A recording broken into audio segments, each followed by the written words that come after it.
Testing, 1, 2, 3. Okay. Later this week, I might do a Christmas short, and I am going to be working on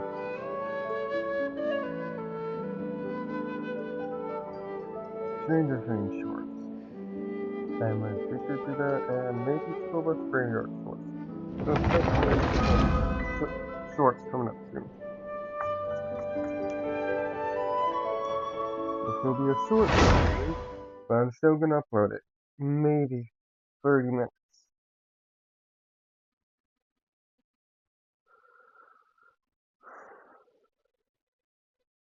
Okay, now let's get started.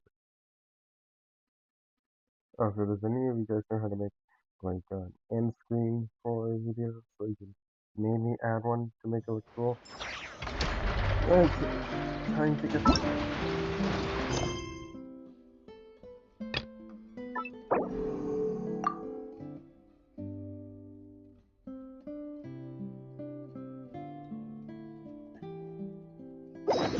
Save me.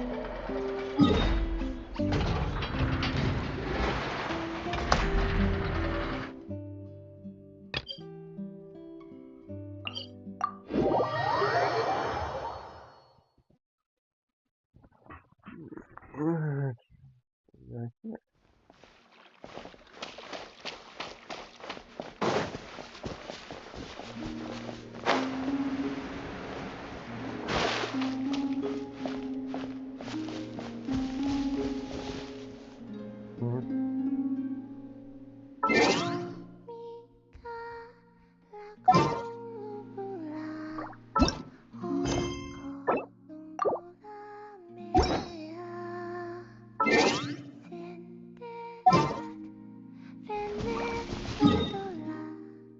One minute.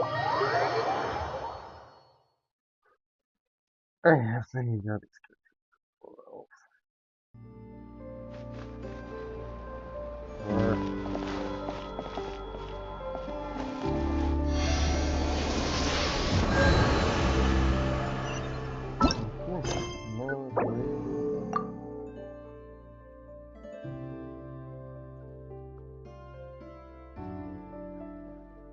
I'm going to spring.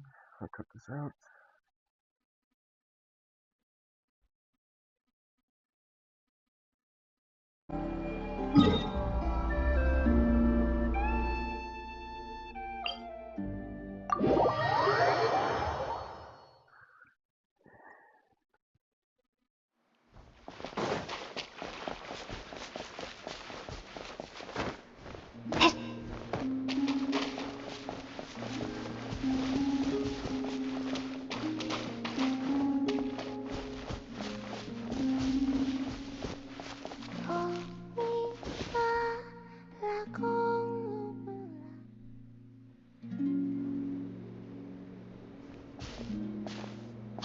She's sitting up! Is me sitting here a rare sight? No, we just thought you'd be resting. Perhaps I would have been, were it not for the sudden arrival. Not that I consider it a disturbance. After all, would it not be a little unfriendly of me? I didn't realize you put so much thought into little things like that.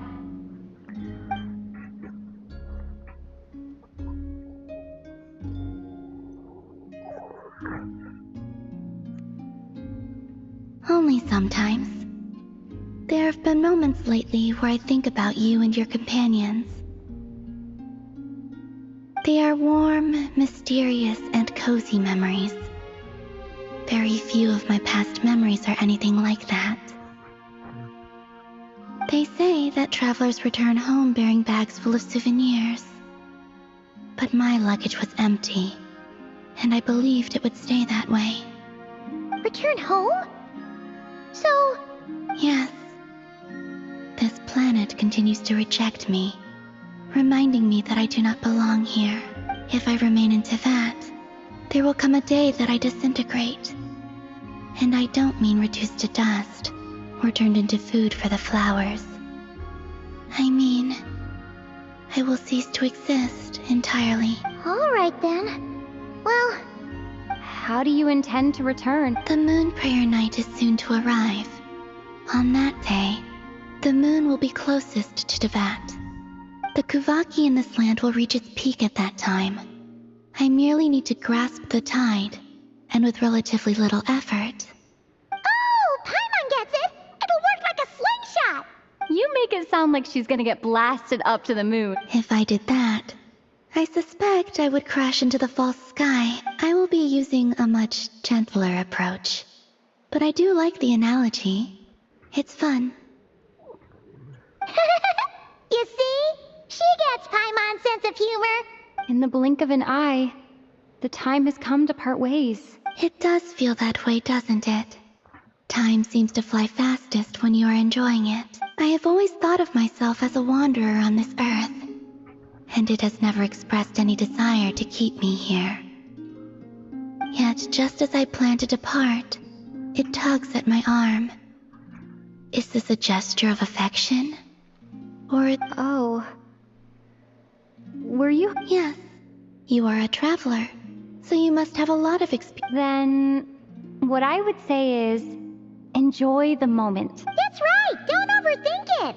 Happiness is happiness and joy is joy! The point is to... I see. Then what I would say is, even though I am very tired right now... I can't tell from the tone of your voice. Oh, really? You... don't think I sound happy? You're a voice actor of the moon. I'm just kidding. I could tell you were in a good mood today from the moment we saw you. Ah, a joke. Anyway, I assume you're here about you-know-what. Give me your hand. Actually, it's not that. There's something... Oh, then... Sure.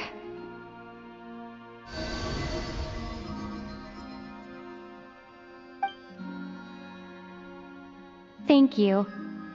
So, I've heard that in the moon prayer nights of the past, people here would hold some... Since you helped so much in our fight against the Reihir of Solnari, I think you deserve a farewell party before you return home. I haven't asked everyone else for their opinions on this yet, but I'd like to invite you to join the upcoming moon prayer night. I've never joined a moon prayer night before. Oh, don't worry about that! We take care of everything! All you need to do is... Of course, there's no need to force it if you're not feeling strong enough. It's just... This kind of felt like a golden opportunity. But... they call me Kutar, and the Fatui have an arrest warrant out for me. I should... I'll make it work. You have my word. Yeah, we got your back! Well, she does. Paimon's actually not too sure what she's All right, if you're sure. I will not refuse your invitation. I suppose it wouldn't hurt to pack a few more sights from this world into my suitcase before finally learning what my homeland looks like. Oh, if you see Lauma, please tell her that my answer to the question she asked me is neither yes nor no. Rather, it is... that was kinda cryptic, but sure. Guess it's between the two of you. We'll pass along the message. Bye for now!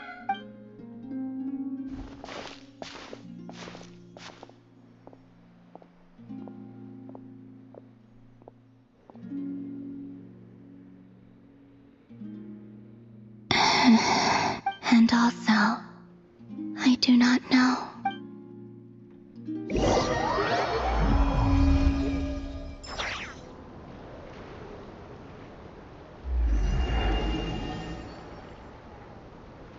Since she's agreed to join the festival, let's go see who else wants to take part.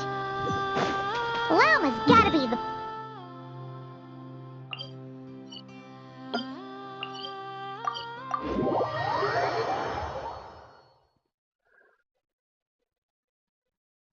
Also, what exactly is your plan to keep her safe? Not sure yet. I'll figure something out. What? Are you serious? And Paimon even gave you her vote of confidence back there! When did you become so sneaky?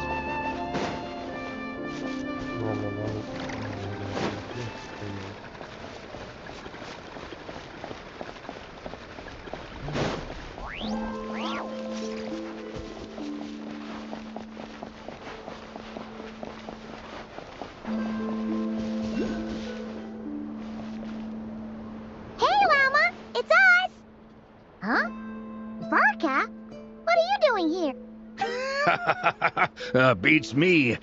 I had a bit too much to drink last night, and when I woke up, I was on Hisi Island. Mr. Varka is helping to oversee Nasha Town's preparations for Moon Prayer Night. He is here to go over some details regarding the decorations. Right, yeah. What do you mean, that too? Yes. Celebrating this festival is a long-held tradition here in Nodkrai. On this day, the crescent moon at the top branches of the verdant crest turns into a full moon, and the moon prayer blossoms bloom with a special radiance. It's an especially welcome event coming off the back of all that nasty business with Rare. Everyone got put through the ringer recently, and now they're looking to turn their fortunes around. The big shots in town all agree that a big, lively celebration is just what we need to rebuild people's faith in this place. No wonder Catherine said that people weren't so bothered about the religious element. That's right. It's become more of a local custom by this point. The celebrations have little to do with whether the religious stories behind this event are true or not. Even the Frost Moon Scions are eagerly awaiting the coming of Moon Prayer Night, despite now knowing that their past beliefs were founded on a falsehood. That's fair. It's a bit like the Lantern Ride in Liyue.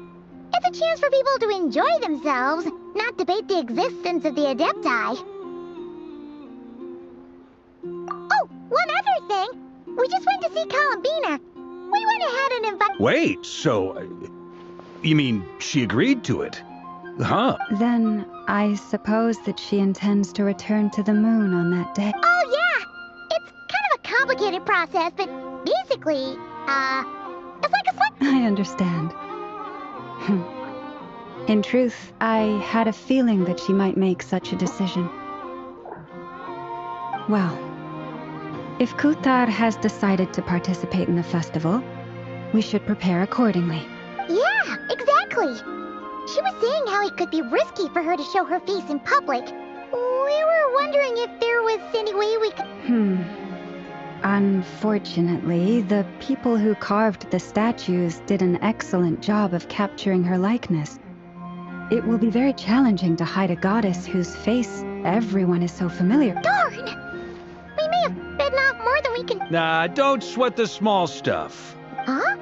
Are you saying you have a plan? Not as such, no, but the most important thing with a festival is to keep the mood light and your spirits up.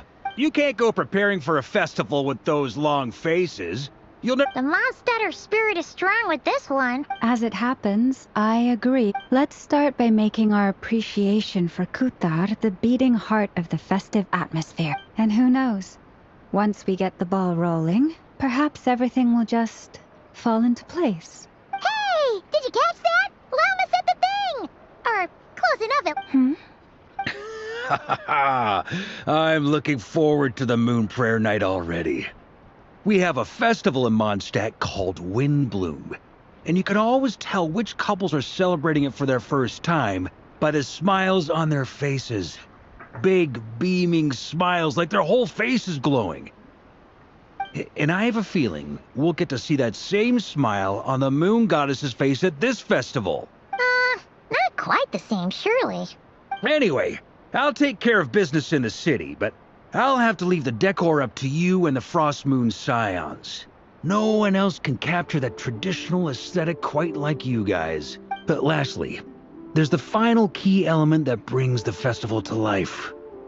Before you leave, let me show you something that we've been preparing. Also, I have some further...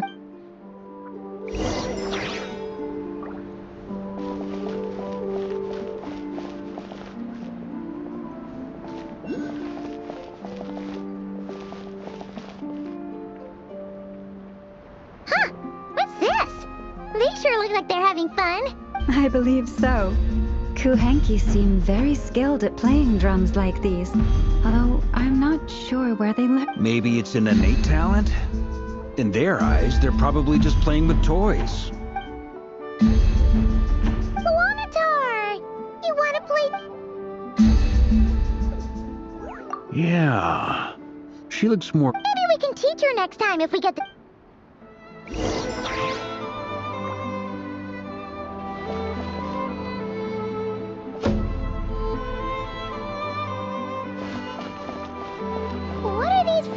things. Moon veils.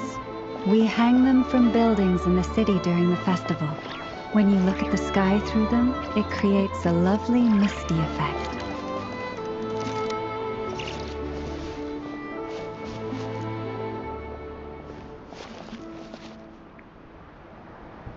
Everyone seems hard at work.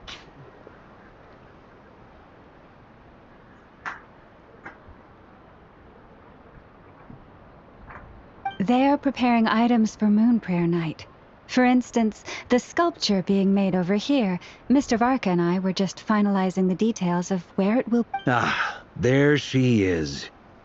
I didn't know the finished article would be so large. Not to worry, though. All the necessary arrangements have been made. Just let me know once it's ready, and I'll get some people to ship it over. You have my thanks.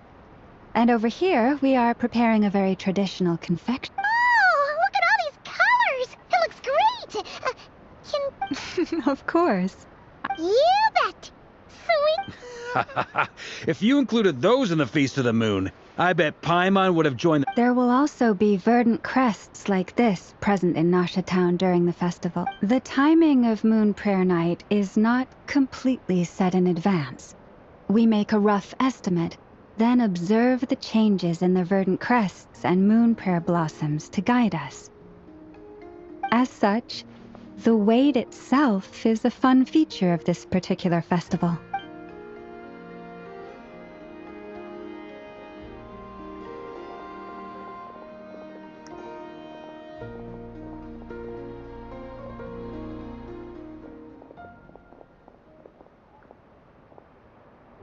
Let's talk here.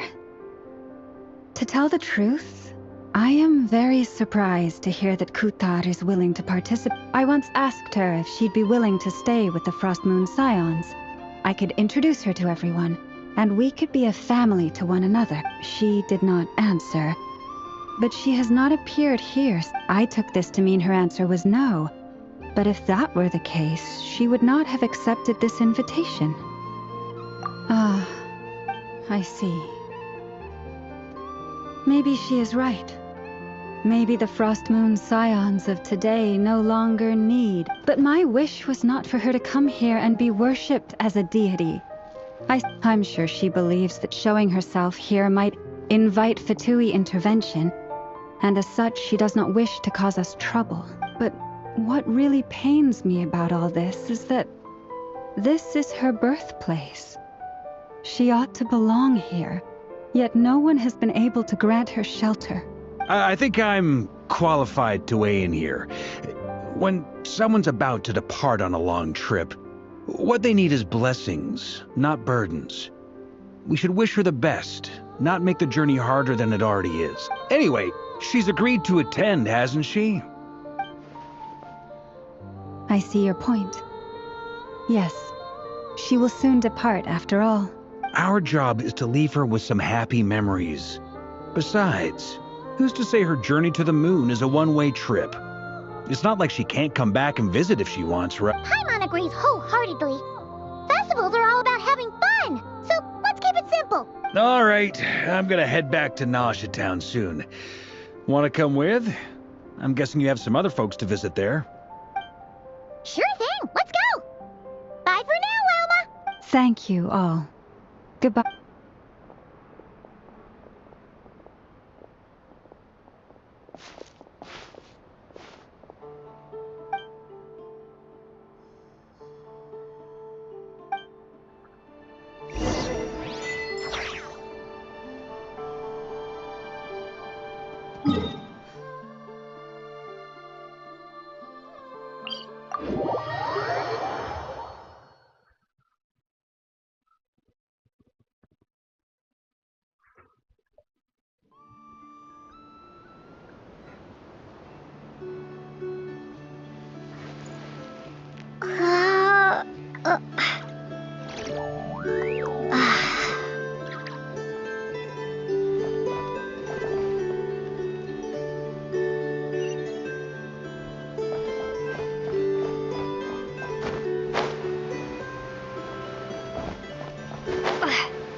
over there.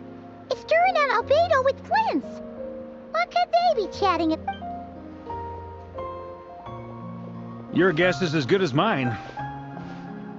Ah, Grand Master, and the Traveler and Pop. Hello there. It's been a while. Perfect. We have some new volunteers for our investigation. Wait, let me guess. The righteous Lightkeepers are finally ready to hunt down the abyssal... Haha. Yeah, Yeah. right. Oh, wait. Why does everyone keep saying... Well, to be precise, the facts match, but not the causality. Wait, so I guessed right? Half right. Don't act so impressed with your... Maybe I can explain. We ran into Mr. Flint's north of Not. At that time, we just noticed a few abyssal creatures out in the wild, but the strange thing was, I didn't detect any traces of abyssal energy on them at all. On closer inspection, we realized that they were not real monsters, but something akin to reflections in the water, or perhaps a mirage. Huh? What do you mean? Like, you could see them, but not touch them? Exactly. It was very peculiar. They roared and tried to attack us, but we could not make any physical contact with them. I think I've heard of things like that happening in nodkrai before, but I don't know much about it. Yes, it's a known phenomenon. Mirage-like illusions tend to appear in nodkrai in the run-up to Moonprayer Night. From a distance, they appear quite real. I myself thought that Misters Durin and Albedo were locked in battle with abyssal monsters when I first arrived. But after sharing intel and investigating a little further, we can confirm that these illusions are harmless. All the mirage stories I've heard are either animals, rocks, or small houses. Abyssal monsters, though? That's a first. It's a first for me, too. So I'm planning to look into it further just to be on the safe side. I intend to inspect a few more locations. What about you two? Any plans? Alice contacted me a few days ago. She'd like me and Durin to assist her with an experiment, but we lost contact shortly after receiving the message. I'm sure that comes as no surprise to anyone familiar with... We don't know when the wind will blow, yet when the wind blows, we will know. That, in a nutshell, describes how Alice operates. Yeah, that tracks. Okay. Well, I suggest we investigate this mirage business in the meantime. It's piqued my curiosity, and I'm pretty sure I know someone who will already be 10 steps... Well said. Right? Whatever's happening in nodkrai, she always seems to be the first... Let's go see what she knows. We can invite her and her staff to the festival.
You're right, I have noticed. There's certainly something a little fishy about this situation. Only a little, though. Records indicate that this phenomenon can occur in the days before and following Moonprayer Night. That said, it has always been a rare sight in the past. The odds of encountering these phantoms are similar to looking up in the night sky, happening to see a shooting star, and managing to make a wish before it disappears. But this time, either everyone's getting lucky, or they're appearing far more frequently than you. Yehoda's out gathering intel as we speak. In the meantime, let me check off some points of interest. First, The Abyss. The ones we saw seem to be abyssal monsters. Indeed. But we have identified one location where many more of them have made an appearance. And not just monsters, but human phantoms. Given the scale and nature of the phantoms, it's almost as if someone's last memories are coming to life. Or perhaps the memories of multiple people. Oh. So you mean the phantom monsters are hunting down the phantom humans? Exactly. The phantoms can interact with each other, but we have no means of intervening. In addition, some of the human phantoms would seem to be from the very distant past. This is clear both from the clothing they wear and the stories they tell. They claim to be from Hyperborea, a name which I've heard from Lauma before. If this is true, it means they must be from 6,000 years ago. Did Paimon hear that right? It sounds like this merits further exploration. That'd be a big help. I'll leave it with you, Albedo. My knowledge of ancient history is non-existent. I used to doze off every time the pre-Knights of Favonius era came up in class. It's quite a miracle that you were able to understand these phantoms' speech, given how long ago they lived. I suppose you're right. But I'll leave the archaeologists to ruminate over that conundrum. As an intelligence broker, my sole interest is in the value of the information I gather. Which, in this case, hopefully means earning myself some good favor with our... So calculating.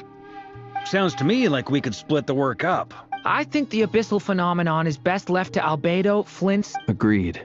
It coincides with my duty as a light. For my part, I'd like to understand the abyss better. Even a little knowledge would... This is certainly a rare opportunity to study the abyss. But even rarer, perhaps, is the chance to make contact with the ancients. The Curatorium will take the lead on investigating the Hyperboreans. We put in the work to learn what we know so far. It seems only fair that we get some quantity of exclusive That just leaves our trusty team of 2 unassigned. Since you became an honorary knight... Oh yeah! By the way, we managed to convince Columbina to come to... She agreed to that? I'd be happy to join. No point shutting myself inside when the streets are all decked out. I doubt any clients will be visiting during the festival in any case. And Yehoda loves a party, so I'm sure she'll jump at the opportunity. No. Way to contradict me and... Wait, no, that's not what I... So many people. All right, everyone inside.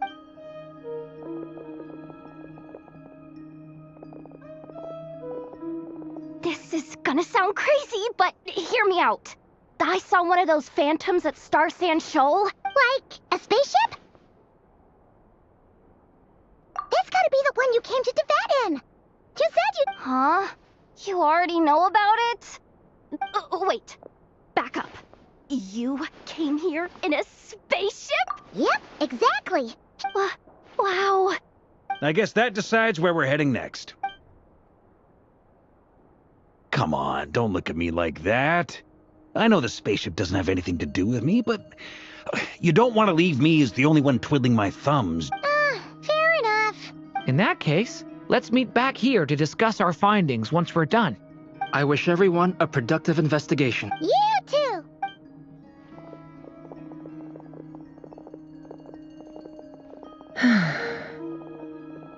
What's up, boss? Tell me, Yehoda, when did the Curatorium start? Oh,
was right on the money.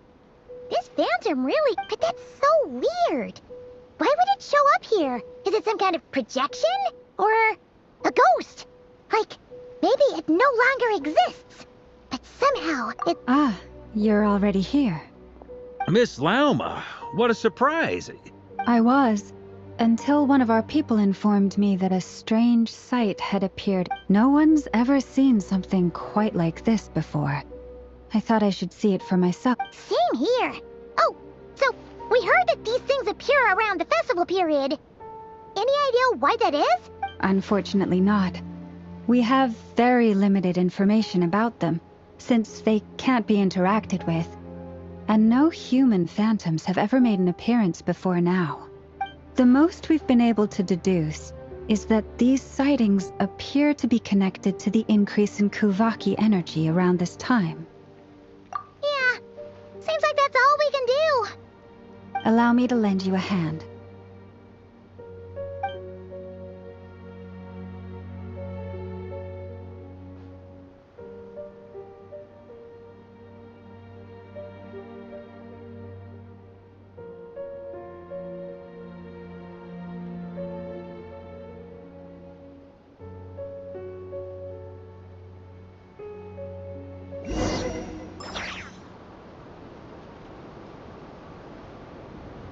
Everyone, our friend here should be able to... Is that a phantom rhymehorn deer? I've heard about how the Frost Moon Scions live in harmony with the animals and can even communicate with them. That's coming in handy now, for sure. Okay. Yes, I understand.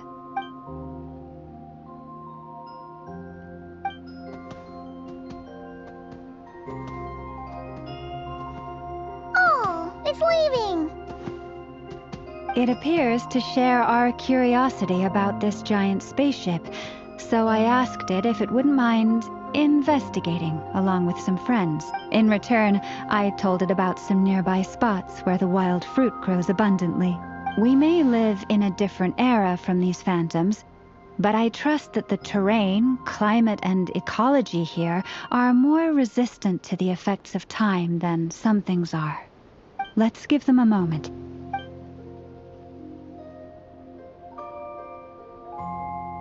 All back together? Must have been a lot of fruit. Indeed. Now let me ask them.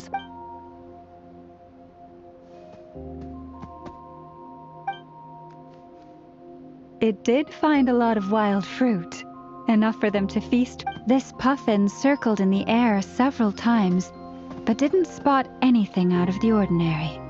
Certainly. Huh. Well, it definitely makes sense to... Indeed. Other than that, I was also thinking that the world these phantoms see is also different from ours. Oh, I get what you mean. The wild fruit exist in both times and spaces, but there might also be things that only exist in that space-time, which we can't see. Good point.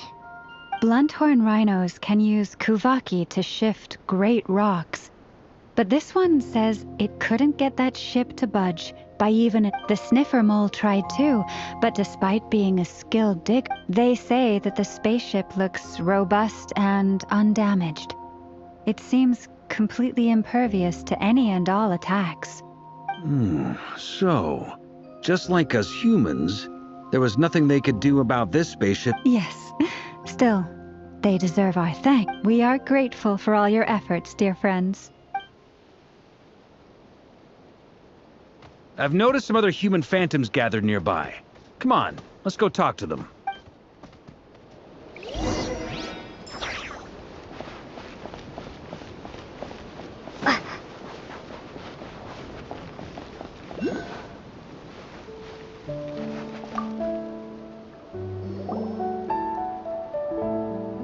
What is this thing? I've never seen it move, and there's no way to get inside. Goodness knows. My grandpa says it's been sitting here at least since his grandpa was still... What about his grandpa? Did he... Huh?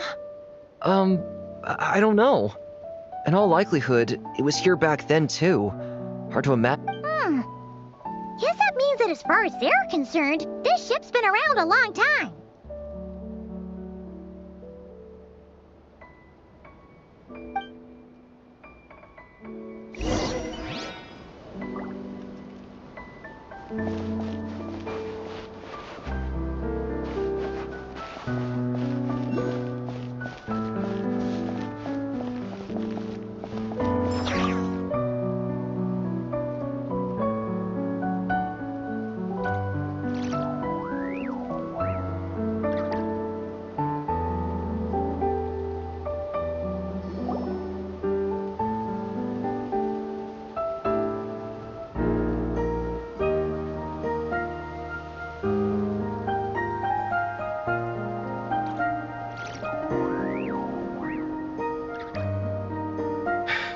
Come on, brothers. If we can get even a small chunk off of this thing, it's gotta be worth a fortune. Huh? You mean Paimon? Yes, brother, I shall join you. We should go with them. What the? This thing is crazy tough. I can't even scratch it. Sorry, brother. Looks like we'll have to seek our fortunes out. Enjoying yourself? I was just seeing if I could influence this phantom's perception by playing. But nope.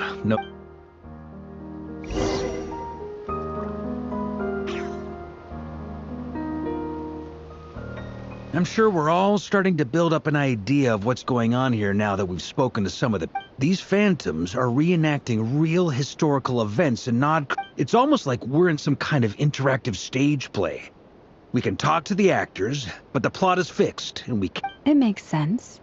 History is set in stone.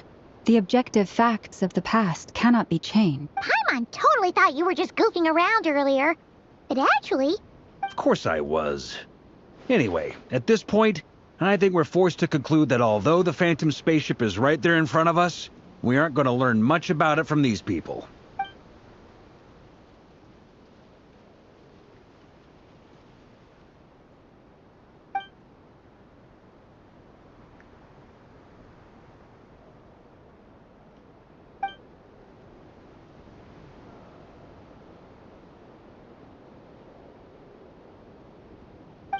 Don't be discouraged.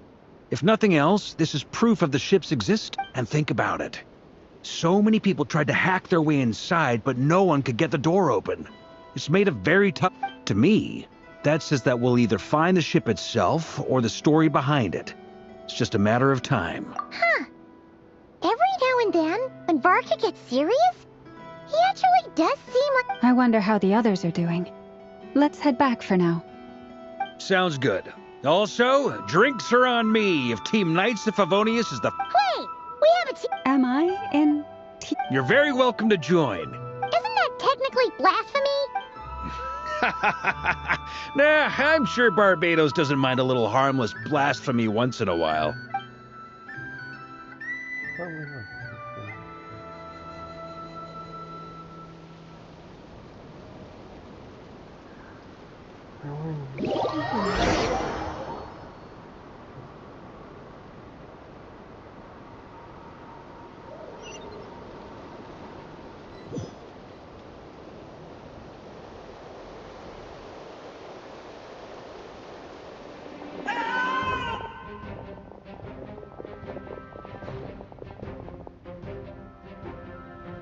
Oh, no! Get away! Oh.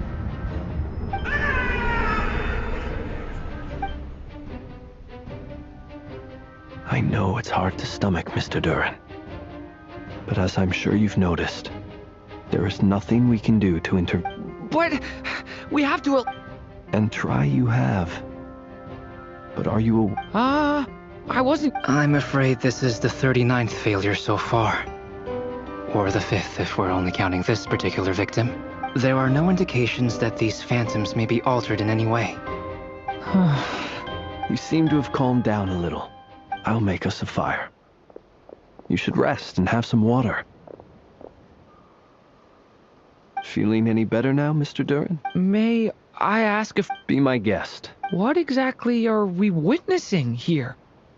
What happened to those... My guess would be that we are seeing nodkrai during the Conrian cataclysm. Would that be accurate? Conria. That is correct. As you know, once the abyss senses even the tiniest crack, it floods in and spreads like wild. There was a time in the distant past when it permeated all of nodkrai, causing immeasurable harm. The people paid a terrible price to heal this land. Then 500 years ago, the whole of Teyvat suffered an abyssal disaster. Once more, nodkrai was dealt a devastating blow. I see. In the face of the abyssal onslaught, all were like grains of sand tossed around by a tidal wave. Be they human, fae, or god. The moment you witnessed is but one drop in a whole ocean of catastrophe. All right. I guess that answers my second question, too. I wanted to know why there's nothing I could do to help them, and That would be my guess as well. As I understand it, history and fate are not all that dissimilar. The latter may be unseen to us, but both are immutable. Yes. Fate was determined long, long ago. I still have a couple of other questions for you, Mr. Flint. You mentioned more than one abyssal disaster that has struck this land in the past. How can you be sure that what we're seeing is from the Conry? And also, how are you able to stay so calm when you're talking about these events? From everything I know about you, you're not cold or ruthless. Alas, I am forced to show my age. I must be 600 or 700 years old by human measure. Wait, so... One is not easily moved by history when one has witnessed the truth firsthand. I'm sorry. You needn't apologize. Now, at the risk of offending you, I have your curiosity toward the abyss. Is it born from hatred or because you sense its call? I only ask because I kept a fragment of Rere's body in my land, and I hear its power growling from somewhere within you. My honest answer is... I don't know. I don't think I have the confidence to say for certain. What I will say is the abyss is not the only issue that haunts me. Even before I became who I am today, the question dogged me. My doubts remain unresolved. But when we fought Rerir, something became a little clear. Sometimes it is the darkness within us that allows us to achieve the impossible. I certainly got the sense from your 39 attempts that you were trying to achieve the impossible. It sounds like you've resolved to see the truth for yourself. Absolutely. In that sense, he and I are quite similar. Then I wish you every success. I look forward to the day of your transcension. Well, if everyone's caught their breath, I suppose we should head back. Oh, and one last thing. I'd appreciate if you kept our discussion about history a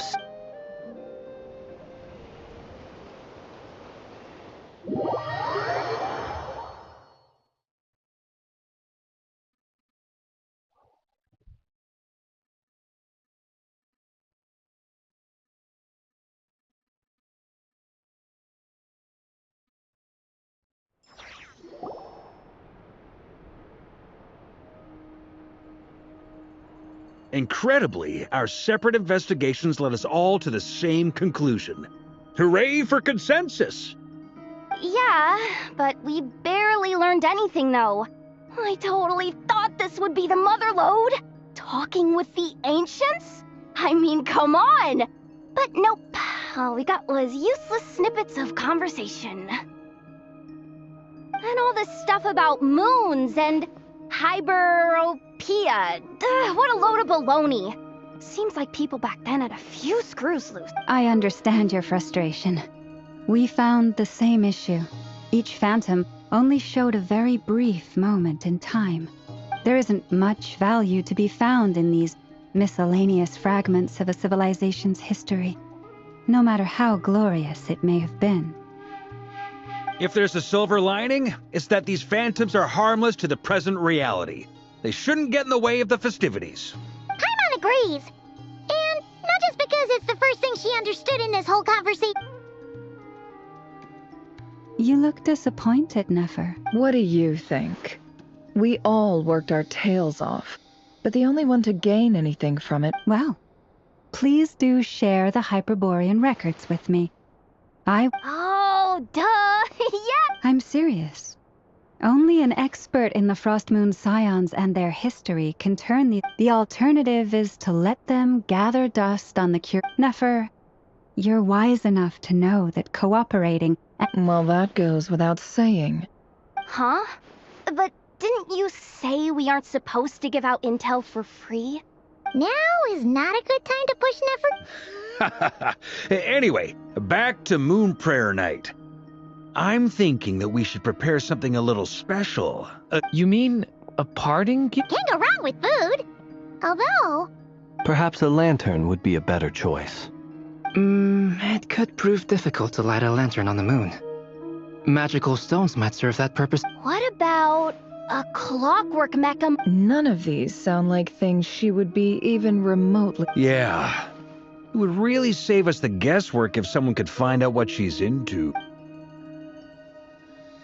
Wait, what the? Traveler? Great! Haha, problem solved. Now, I need to stop by Dory's. Gonna need her help sourcing a bunch of stuff for the festival. Then let's leave it there for now. We all have our own business to attend to. Traveler, if you find out what Kutar likes, let us know right away.